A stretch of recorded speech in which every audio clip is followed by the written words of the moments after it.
ओम नमः सिद्धेभ्य। आज मैं प्यारे बच्चों को कुछ संबोधन करना चाहता हूँ।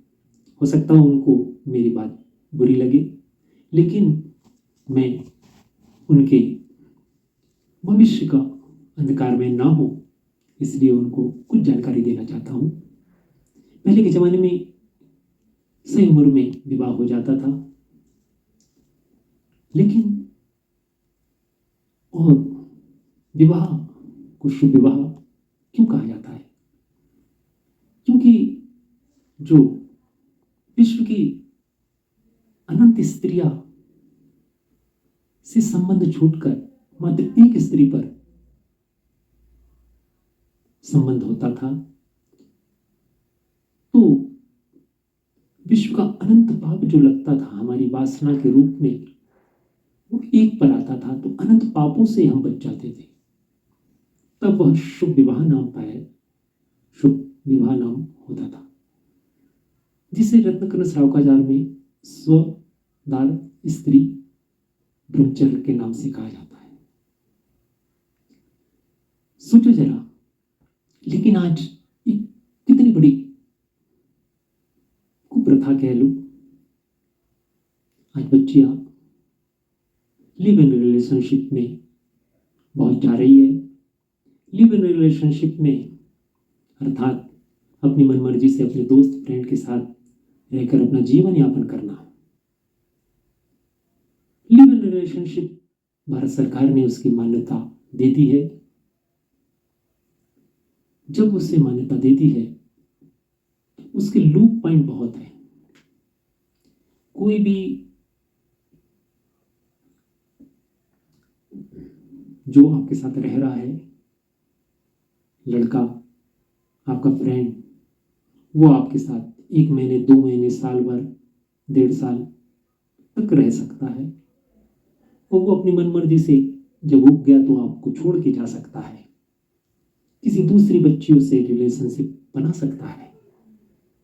तब आप सरकार के पास जाओगे, सरकार से पूछोगे कि भाई ये हमें छोड़ के चले गया, हमें प्रेग्नेंट करके चले गया। तो सरकार बोलेंगी आप अपनी मनमर्जी से दोनों लिव इन रिलेशनशिप में रह रहे थे, हमारे पास उसका कोई समाधान नहीं है, अब आप उसका समाधान आप स्वयं ढूंढिए। सोचो जरा, तब उस स्थिति में ना आपके माँ, न पिता, न भाई, कोई काम नहीं आएगा। क्योंकि जब आप उस दलदल के पाप में अपने फ्रेंड के साथ रह रहे थे, तो आपको भाई, बहन, पिताजी, माताजी रोक रहे थे, तब आपने सरकार का सहारा लिया था।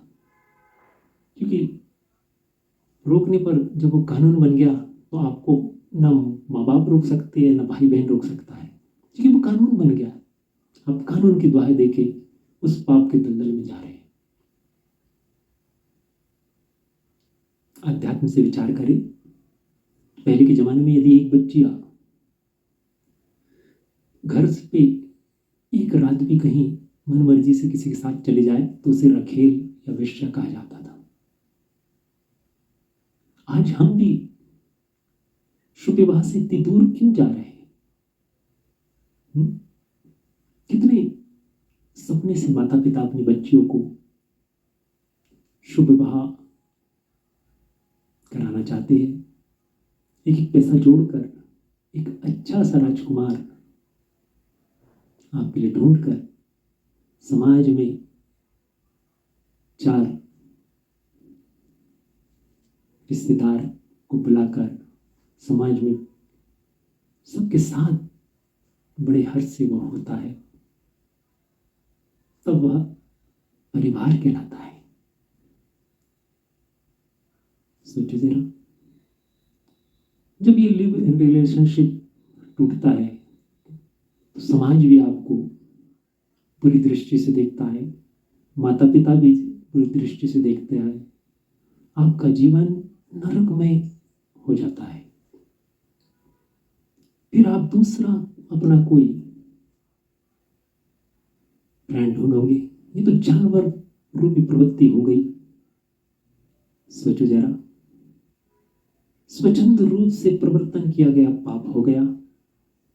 आप धर्म मंदिर से दूर हो जाओगे, क्योंकि वहां पर आपको अच्छी दृष्टि से नहीं देखेंगे तो आप क्यों जाओगे? आपने खुद ही नरक निगोद के दरवाजे खोल लिए हैं। क्योंकि लिव इन रिलेशनशिप के रिश्ते 99% फेल होते हैं। जल्दी सी खटपट हुई, चले। लिव इन रिलेशनशिप का रिश्ता एक ऐसा रिश्ता है मेरे बच्चों, जिसे शहद लगी हुई तलवार की तरह है, जिसे चाटने पर शहद का स्वाद वर्तमान में तो आता है, बहुत अच्छा लगता है शुरू शुरू में, लेकिन जब जीभ कटती है तो कितनी वेदना, कितना दुख होता है, इसका कोई विचार नहीं करता। लिव इन रिलेशनशिप में पहले शहरों की बच्चियां की बहुत संबंध देखे जाते हैं थे। आजकल गांव गांव में भी लिव इन रिलेशनशिप का भूत सवार हो गया है। सोचो जरा, धर्म की दृष्टि से, सामाजिक दृष्टि से, आर्थिक दृष्टि से भी ये पाश्चात्य संस्कृति को बुलावा है। जैसे विदेशों में आप स्वच्छंद वृत्ति से विषय वासना की पूर्ति कर सकते हो, उसमें कोई दोषारोपण नहीं है। वह स्वच्छंद वृत्ति से किया गया पापों का अनुमोदन है। वैसे तो भारत की संस्कृति में ये लिव इन रिलेशनशिप का जो कानून पास हुआ है,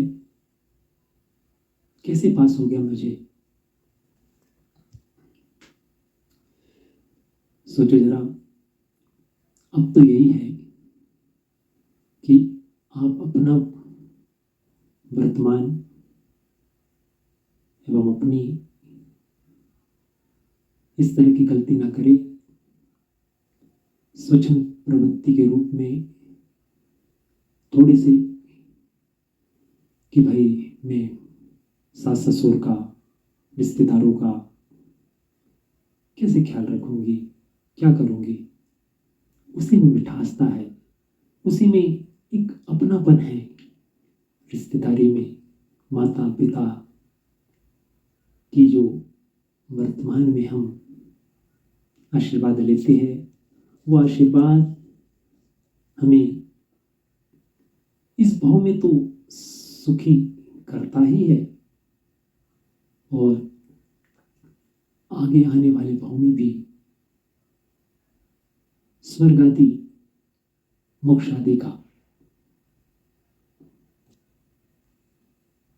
राह दिखाता है। हमारे तीर्थंकरों में भी 24 तीर्थंकर में से 19 तीर्थंकर ने विवाह किया था, शुभ विवाह किया था।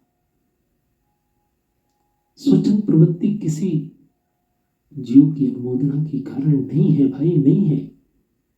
इसलिए प्रत्येक बच्ची शुभ विवाह की ओर अग्रसित हो, उसे बंधन में ना जाने, एक सुंदर परिवार से ही समाज की, देश की, राष्ट्र की और धर्म की उन्नति हो सकती है।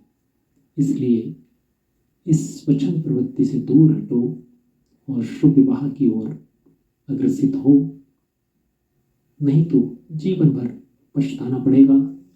क्योंकि लिव इन रिलेशनशिप में न कोई जात पात धर्म को देखता है, ना देखते हैं। मात्र तुरंत की वासना की पूर्ति के लिए या तुरंत की पापों की संतुष्टि के लिए, विषय की संतुष्टि के लिए किया गया अनर्गल पाप अनंत भाव तक के हमें दुख देगा। थोड़ा विचारो। अंजना ने मात्र 22 सेकंड के लिए प्रतिमा को दूर किया था। 22 वर्ष तक के उसे उसका पाप का बंध का उदय आया। जब हमें इस तरह की स्वच्छंद रूपी प्रवृत्ति करेंगे तो फिर हमें यह मनुष्य तन मिलना महादुर्लभ हो जाएगा। स्वच्छंद रूप प्रवृत्ति से हम बचे इसी मंगल भावनाओं से।